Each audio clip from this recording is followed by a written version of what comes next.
సామెతల గ్రంథం 8వ అధ్యాయము 34వ వచనం. అనుదినము నా గడప యొద్ద కనిపెట్టుకొని, నా ద్వార బంధముల యొద్ద కాచుకొని, నా ఉపదేశము వినువారు ధన్యులు అనే మాట చూస్తున్నాం. దేవుని గడప యొద్ద కనిపెట్టుకొని, ఆయన ద్వార బంధముల యొద్ద కాచుకొనంట.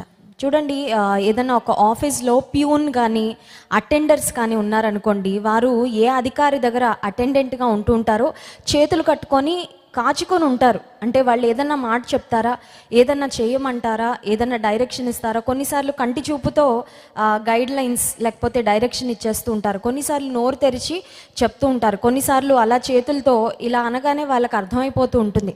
సో దేవుని సన్నిధిలో కూడా మనం ఎలా కనిపెట్టాలి, ఎటువంటి ఆసక్తిని కనపరచాలంటే అనుదినము ఆయన గడప యొద్ద కనిపెట్టుకొని, ఆయన ద్వార బంధముల యొద్ద కాచుకొని ఉండాలంట. కొన్నిసార్లు మన జీవితం ఎలా ఉంటుందంటే, ఏసైకు లేక దేవుని సన్నిధికి వచ్చినప్పుడు మనకేం కావాలో అన్నీ చెప్పేసుకోవడం, ఆమెను అనడం, వెళ్ళిపోవడం, అంతే.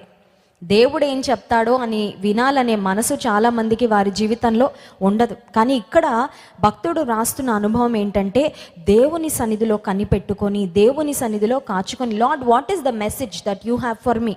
నా కోసం ఈరోజు నువ్వేం మాట్లాడాలనుకుంటున్నావు.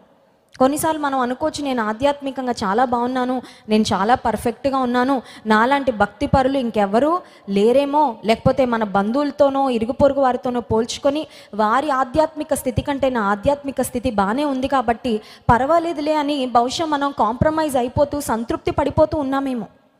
దేవుని సన్నిధిలో ప్రతి దినము ఆయన గడప యొద్ద, ఆయన ద్వార బంధముల యొద్ద కాచుకొని, ఆయన ఉపదేశాన్ని వినేవారు ధన్యులంట. దేవునితో మాట్లాడడం ఎంత ప్రాముఖ్యమో, దేవుని మాటలు వినడం కూడా ఒక శ్రేష్టమైన ప్రాముఖ్యమైన అనుభవం విశ్వాస జీవితంలో. దేవుని గడప యొద్ద, ఆయన ద్వార బంధముల యొద్ద మనం కాచుకొని, ఇవాళ ఏం చెప్తావయ్యా, ఇవాళ ఏం మాట్లాడతావు ప్రభా, ఇవాళ ఏం నేర్చుకోవాలి నేను రేపటి కొరకు, లేకపోతే నా భవిష్యత్తు కొరకు ఒక ప్రణాళిక, నీకే ప్రణాళిక ఉందో, నీకే ఆలోచన ఉందో, నీకే ఉద్దేశం ఉందో నాకు తెలియచేయని అనుదినము ఆయన ద్వారము యొద్ద మనం కనిపెట్టుకొని ఉంటే మనకు ఉపదేశం దొరుకుతుంది. అంత మాత్రమే కాదు, మనము ధన్యులము. We are blessed, we will be blessed when we wait upon God to hear his words. దేవుని మాటలు వినడానికి ఆయన సన్నిధిలో మనం కాచుకొని కనిపెట్టుకొని ఉంటే మనము ఆశీర్వదించబడిన వారము. 35వ వచనం, నన్ను కనుగొను వాడు జీవమును కనుగొను. Whoever finds me finds life. జీవం అసలు ఎక్కడ దొరుకుతుందండి చెప్పండి. ఆహారం అంటే ఎక్కడో దగ్గర దొరుకుతుంది, మందులు ఎక్కడో ఒక దగ్గర దొరుకుతాయి, లేకపోతే ఈ లోక సంబంధంగా ఏమైనా వస్తువులు కొనుక్కోవాలనుకోండి ఎక్కడో ఒక దగ్గర దొరుకుతాయి. కానీ దేవుని సన్నిధిలో మనకి ఏం దొరుకుతుందంటే, దేవుని మనం కనుగొంటే, దేవుడు మనకు దొరికితే, దేవుని మనం వెతికితే వెతుకువారందరికీ ఆయన దొరుకుతాడని దేవుని గ్రంథం సెలవిస్తుంది. So if you have a heart to seek God, దేవుణ్ణి నిజంగా వెతకాలి, దేవుణ్ణి నిజంగా తెలుసుకోవాలి అనే తృష్ణ, అనే తాపత్రయం నీ హృదయంలో ఉంటే దేవుడు ఖచ్చితంగా నీకు దొరుకుతాడు, దేవుడు ఖచ్చితంగా నీకు కనబడతాడు. ఆయన ఏదో హైడ్ అండ్ సీక్ ఆడేవాడో, లేకపోతే అదృశ్యం అయిపోయేవాడో, ఎవరో మహానుభావులకో మహామహులకో ప్రత్యక్షం అయ్యే దేవుడు కాదు. ఆయనను వెతికే వారందరికీ దొరుకుతాడంట. ఆయన మనకు దొరికితే, ఆయనను మనం కనుగొంటే మనం ఏమి కనుగొన్నట్లంటే జీవాన్ని కనుగొన్నట్లు. I don't think there is any other place in the world where we can find life. ఈ లోకంలో ఏ ప్రదేశంలో కూడా జీవము అనేది మనకి దొరకదండి. ఏ హాస్పిటల్లో దొరుకుతుందండి జీవం? ట్రీట్మెంట్ దొరుకుతుందేమో, మందులు దొరుకుతాయేమో, కానీ జీవము దేవుని సన్నిధిలో దొరుకుతుందంట. ఏ ఎంటర్టైన్మెంట్ పార్క్లో జీవం దొరుకుతుంది చెప్పండి? ఏ బీచ్లో మనకి జీవం దొరుకుతుంది? ఏ వస్తువు కొనుక్కుంటే మనకు జీవం దొరుకుతుంది?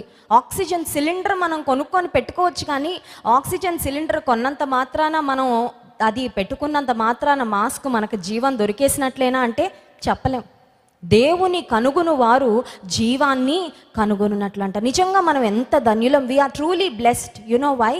మన ఆధ్యాత్మిక అంధత్వాన్ని దేవుడు తీసేశాడు. ఇంకా చాలామంది ఈ లోకంలో దేవుని తెలుసుకోకుండానే ఏదో తమకు తోచిన భక్తి కార్యక్రమాలు చేస్తూ, మేము నిజంగా దేవుని సంతోషపరిచేస్తున్నాము, దేవుని ప్రసన్నం చేసేసుకున్నాము అనే ఒక భావనలో, ఒక మూఢత్వంలో బ్రతుకుతున్న వారు చాలామంది ఉన్నారు. కానీ దేవుడు తన ఉచితమైన కృప ద్వారా తన్ను తాను మనకు ప్రత్యక్షపరచుకొని తన ప్రేమను మనకు వెల్లడిపరచుకొని, I don't think any one of us have come here forcefully. మనల్ని ఎవరైనా బలవంతం చేసి తెచ్చారండి మందిరానికి?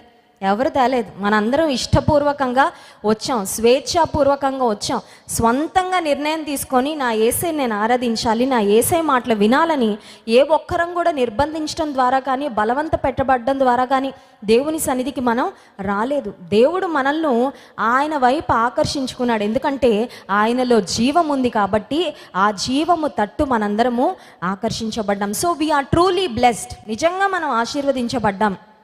ఎందుకంటే జీవము ఎక్కడుందో ఆ దేవుడు మనల్ని పట్టుకున్నాడు. జీవము ఏ దేవుని వల్ల కలుగుతుందో ఆ దేవుడు మనల్ని రక్షించుకున్నాడు కనుక మనము నిజంగా ఆశీర్వదించబడిన వారం.